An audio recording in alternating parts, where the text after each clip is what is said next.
बिस्मिल्लाहिर्रहमानिर्रहीम। अस्सलाम वालेकुम नाज़रीन, आप यूट्यूब चैनल देख रहे हैं। मैं इमरान खान हूँ। मैं जर्मनी में ट्रैवल कर रहा हूँ, तो यहाँ रास्ते में ये वीलॉग आपकी खिदमत में, और ये ज़्यादा लंबा नहीं होगा, मुख्तसर बात मैं आपसे करूँगा क्योंकि अब म्यूनिख में हमारा प्रोग्राम है।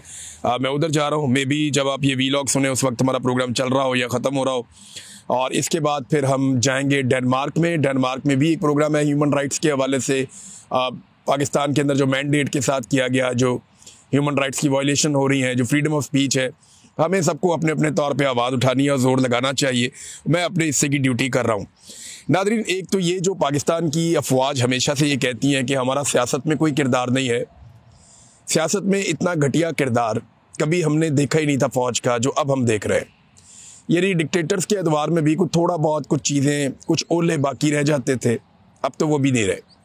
और फ़ौज का सियासत के अंदर किरदार सबको दिखाई दे रहा है। एक आम अब फ़ौजी का बेचारे का इसमें कोई लेना देना नहीं है। मेरे जितने फ़ौजी दोस्त हैं, भाई हैं, जो बॉर्डर्स पे खड़े हैं, जो बेचारे ड्यूटीज़ दे रहे हैं अपने अपने ऑफिस के अंदर या अपने अपनी छावनियों के अंदर, मैं उन सब से मादरत चाहता हूँ अगर उनका दिलदारी हो। लेकिन ये मैं इदारे की बात कर रहा हूँ कि बतौर इदारा जो है वो इसको मिलिट्री एस्टेब्लिशमेंट ने इस्तेमाल किया घटिया सियासत के लिए, और वो लगातार अपने फ़ायदों के लिए इस्तेमाल कर रहे हैं। फ़ायदा किसे होता है?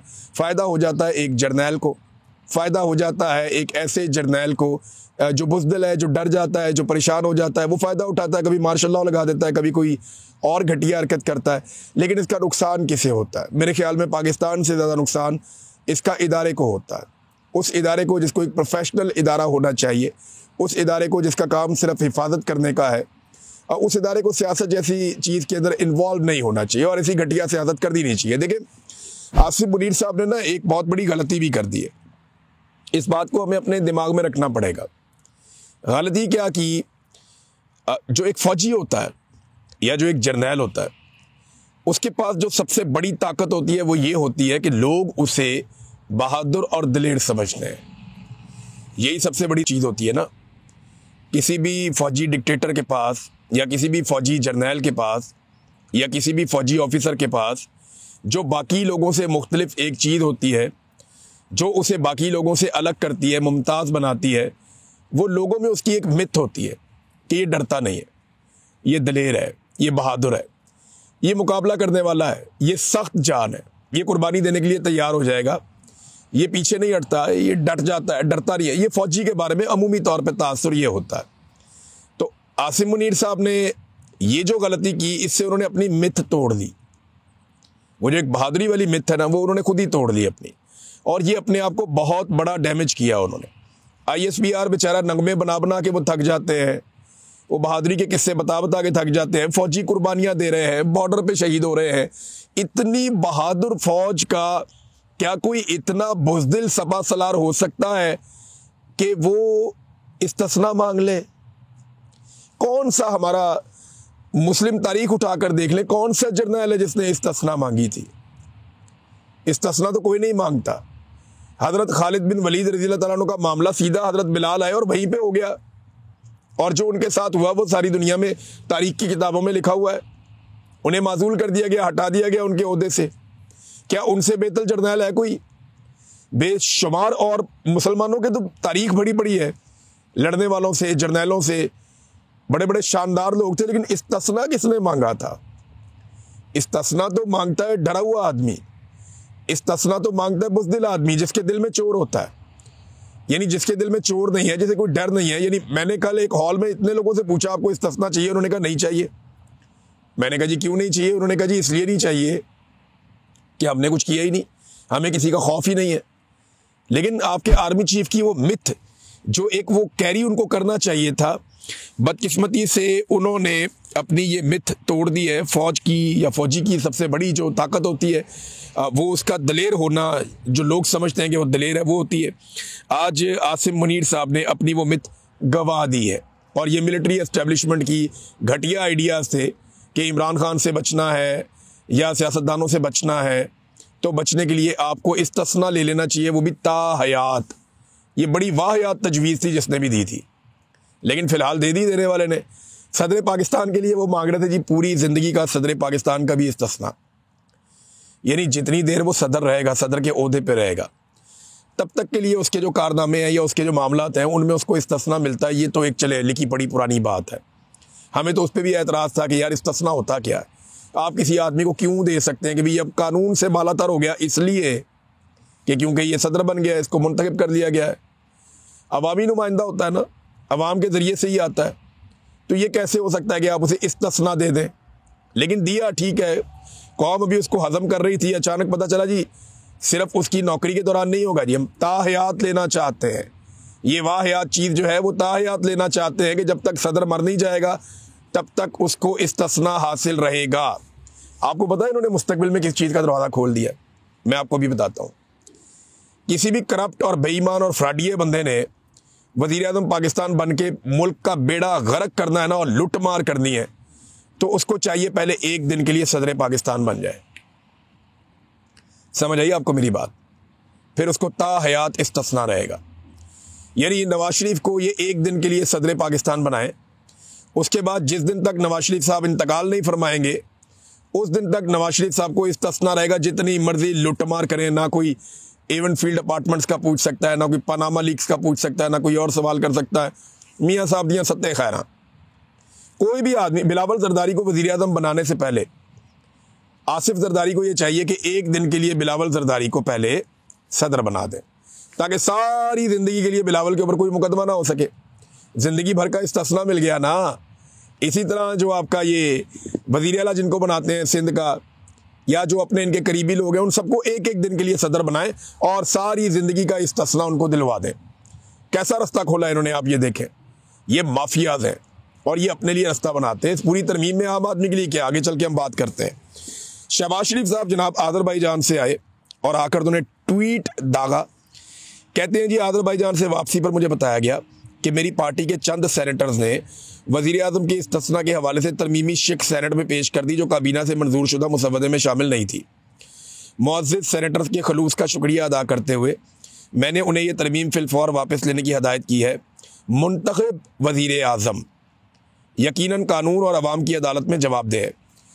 एक तो शहबाज शरीफ साहब ने इस ट्वीट में दो बातें बिल्कुल गलत की हैं, फैक्चुअली रॉन्ग है। मुंतखब वज़ीर आज़म का लफ्ज़ जो उन्होंने इस्तेमाल किया, तो शहबाज शरीफ साहब आप मुंतखब वज़ीर आज़म नहीं है। आपको 17 सीटें मिली थी और पाकिस्तान की मिलिट्री एस्टेब्लिशमेंट ने, आसिम मुनीर वगैरह ने, इन सब ने मिलकर आपको इलेक्शन कमीशन ऑफ पाकिस्तान के साथ आपकी सीटों में इजाफा किया। आपको जाली फॉर्म 47 दिलवाए गए, जिसके बाद आपको मिल गया इक़्तिदार। अब आप आ गए इक़्तिदार में और ये जाली इक़्तिदार है और इसके ऊपर आप कब्जा करके बैठे हुए हैं। तो नंबर एक, आप तस्हीह फरमा लें कि आप मुंतखब वज़ीर आज़म नहीं है, और ये बात पूरा पाकिस्तान बच्चा बच्चा पाकिस्तान का जानता है। नहीं यकीन आता, बाहर निकलो, पूछो लोगों से, लोग आपको बता देंगे। दूसरा, एक चीज़ और ध्यान में रखें कि इन्होंने कहा कि कानून और अवाम की अदालत में जवाब दे। पाकिस्तान में तो अदालतें ही ख़त्म हो गई हैं, कौन सी अदालत में जवाब दे? क्या किसी वज़ीर आज़म को अब किसी अदालत में जाकर जवाब देना पड़ेगा? इंसानी हकूक़ का मकबरा बना हुआ है सुप्रीम कोर्ट ऑफ पाकिस्तान के बाहर। अमली तौर पे अदालतें ख़त्म हो गई हैं। अब उन जजों पर मुश्तमिल एक आईनी अदालत बनाई जाएगी, जिन जजों को कौन बनाएगा? सियासतदान बनाएंगे। सियासतदानों के चुने हुए पसंदीदा जजेस को इकट्ठा करके एक आईनी अदालत कायम की जाएगी, और वो आईनी अदालत ये वज़ीर आज़म को सुनेगी या उसको अकाउंटेबल करेगी। अदालतें तो बिल्कुल गैर मुअस्सिर हो गई हैं। अदालतों की तो अब टके की औकात नहीं रही। नंबर एक, ना तो आप वज़ीर आज़म हैं, ना इस मुल्क में 26वीं 27वीं तरमीम के बाद कोई अदालतें बाकी बची हैं। ये बात तो कर लें अब क्लियर। दूसरा ना, ये शहबाज शरीफ साहब की और इनकी फैमिली की पुरानी वारदात है। ये पहले अपने लोगों के ज़रिए से गेम डालते हैं कि यार ये भी कर दो, मैनू भी सारी ज़िंदगी वास्ते फ़ारग करा दो, यानी मुझे भी पूरी ज़िंदगी के लिए आप इस्तिस्ना ले दें, मेरे लिए आप ये काम कर दें। तो पहले तो खुद ही वारदात डलवाते हैं, लेकिन जब पता चलता है कि ये वारदात उल्टी पड़ने लगी है तो फिर फौरी तौर पे उल्टे पांव पीछे भाग जाते हैं। हुआ क्या, कहानी सुनिए। हुआ ये कि जब ये लेकर आए ना तजवीज़, तो इसके ऊपर कुछ सेनेटर्स बैठे, उन्होंने कहा जी तुसी अपना जरदारी बचा रहे हो, तो तुसी अपना जरदारी छुड़ा रहे हो कि जनाब ता क़यामत या ता हयात जरदारी साहब को कोई ना पूछे, और जो बाकी सदूर हैं उनको भी कोई ना पूछे, और गवर्नर्स की भी आप तजवीज़ लेकर आ रहे हैं। तो ये जो हरकतें आप कर रहे हैं, तो हमारा वज़ीर आज़म सोतेला, हमारे वज़ीर आज़म को भी इसी तरह की कोई शिक उनकी भी शामिल करें। तो फ़ारूक एच नाइक ने वहाँ पे बताया, कानूनदाद है, उन्होंने बताया कि जनाब ये तरमीम अगर आप ऐसे करेंगे ना तो इसका फ़ायदा इमरान खान को भी होगा, फिर इमरान खान भी बाहर आ जाएगा। जंग ग्रुप ने इसको शामिल भी किया है। चलें ये कर सकते थे कि तरमीम जनाब आइंदा से होगी, अब के बाद जो वज़ीर आज़म रिटायर होगा या उसका मुद्दत पूरी होगी या वो ओहदे से हटेगा तो उसके बाद वो ताहयात ये वाहयात सहूलत उसको मैसर रहेगी इस्तिस्ना वाली। तो ये ऐसे भी कर सकते थे, लेकिन फ़ारूक एच नाइक ने कहा जी इसका इमरान खान को भी फ़ायदा होगा, ये किस तरफ आप चल पड़े हैं। और अदालतों के अंदर तो दमखम रहा ही नहीं। कौन सी अदालत है इस वक्त, किसकी जुर्रत है जज की कि वो बुला के हुकूमत से कोई बात पूछ ले, लिहाजा वो फिर उन्हें सुकून हो गया। नाज़रीन, एतदाद हसन साहब ने इसमें एक स्टेटमेंट दिया, बड़ा इंटरेस्टिंग है। एतदाद ये इन्होंने वारदात डाली, खुद ही शामिल करवाया और खुद ही निकलवा लिया बाद में, और इसके ऊपर पब्लिक का रद्दअमल भी बहुत आना था। वैसे तो पब्लिक का रद्दअमल बहुत सारी चीज़ों पे आ रहा है, लेकिन रद्दअमल की आजकल परवाह कौन करता है। पहले शामिल करा लो, फिर नोटिस ले लो और फिर हीरो बन जाओ।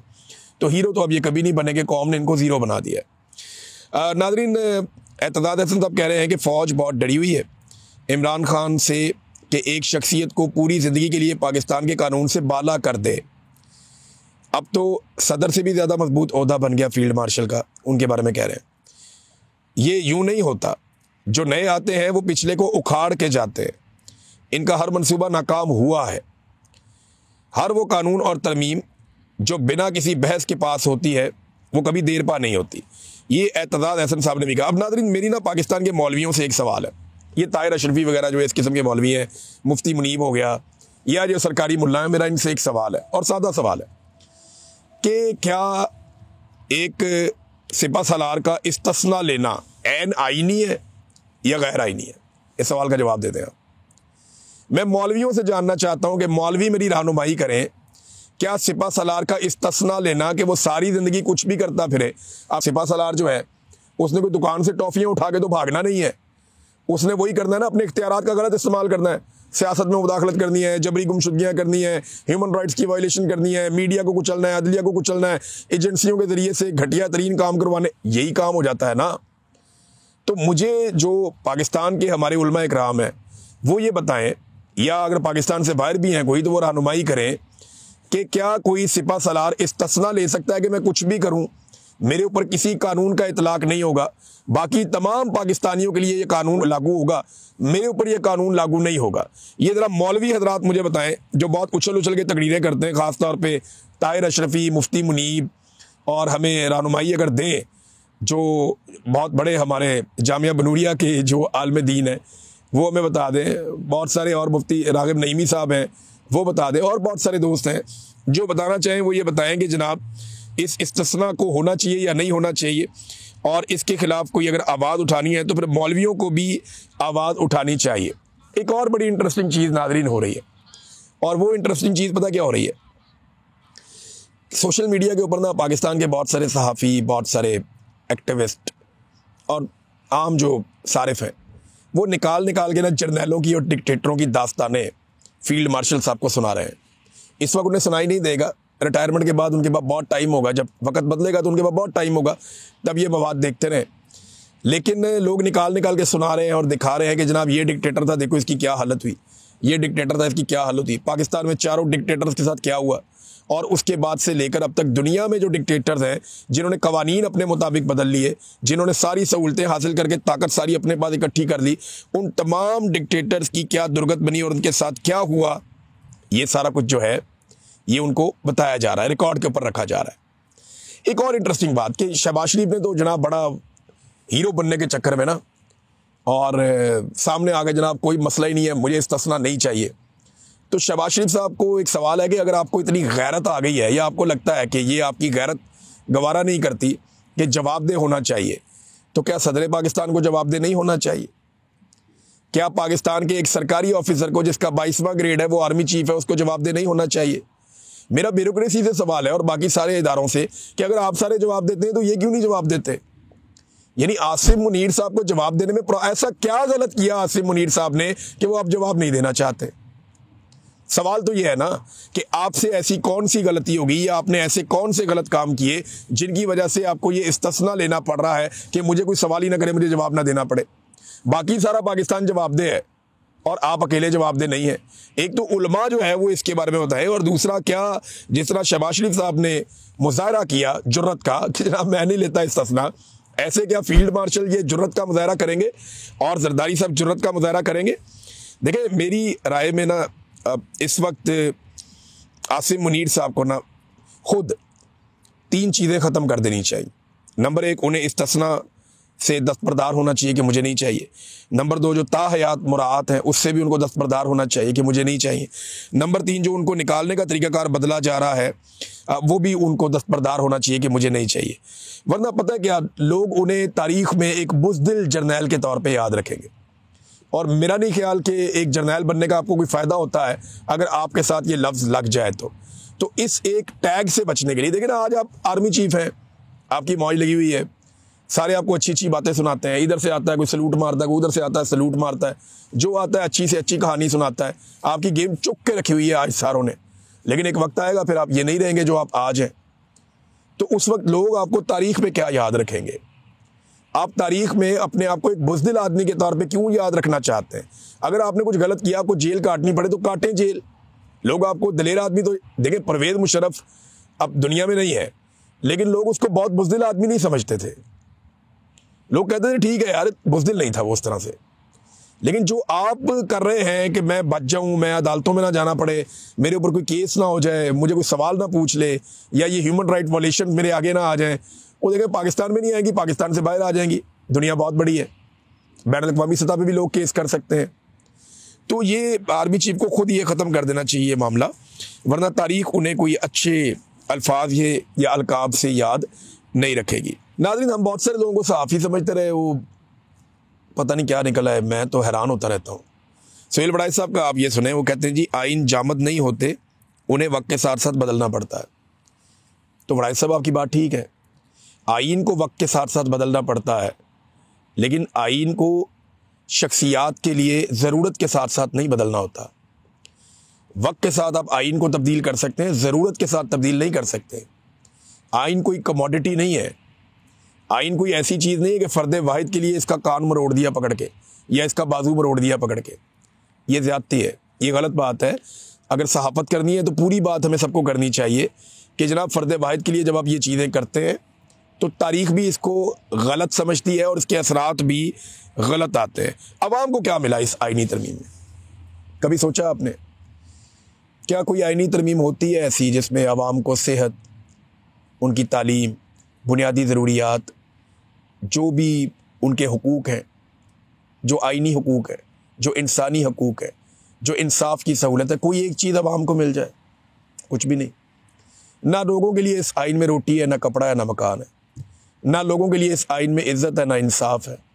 लोगों के लिए तो इस आइन में कुछ भी नहीं है, और अगर कुछ आइन में लिखा भी है तो उस पर तो कभी अमल दरामद होता ही नहीं है। ये आइन की जो किताब है ना, ये बड़े बड़े लोगों के इक़्तिदार के ऐवानों के रास्ते क्लियर करने के लिए, ये उन लोगों को सहूलत फराहम करने के लिए। इसके अलावा मुझे इस आइन में आम आदमी के लिए कुछ दिखाई नहीं देता, कुछ भी नज़र नहीं आता। ह्यूमन राइट्स वाले चुप हैं, वकला तंजीमें चुप हैं अभी तक, इंसानी हकूक़ वाले इसके ऊपर कोई किसी किस्म की बात नहीं कर रहे, और जो सियासी लोग अपने आप को बड़ा चैम्पियन समझते थे वो सहूलतकार बने हुए हैं। और सबसे ज़्यादा मुझे मज़ा आया ANP की सियासत तबाह होने का, यानी एमल वली खान कैसे उछल उछल के जर्नैलों की ख्वाहिशात पूरी करते हैं। बादशाह खान की सियासत को शायर दस्तूर पे फ़रोख्त कर दिया इस आदमी ने। यानी कितनी बड़ी सियासत थी बादशाह खान की, कितना बड़ा नाम था, लेकिन बादशाह खान की सियासत को कोई तबाह नहीं कर सका, उनके नज़रिए को कोई तोड़ नहीं सका। एमल वली खान ने तबाह कर दी। किस लिए? सिर्फ बलूचिस्तान से सेनेट की एक सीट के लिए ये औकात और ये हालत रह गई। तो बड़े लोग एक्सपोज हुए, और कम से कम इतना बड़ा ओहदा जो मिलिट्री चीफ का ओहदा है वो भी एक्सपोज हो गया कि जनाब उन्हें डर लगता है, उन्हें डर लगता है कि जनाब मेरे साथ कुछ हो ना जाए। इमरान खान साहब का खौफ है, खौफ तो रहेगा। अब तक के लिए इतने ही, अपना ख्याल रखिएगा, अपने चैनल का भी। अल्लाह हाफ़िज़।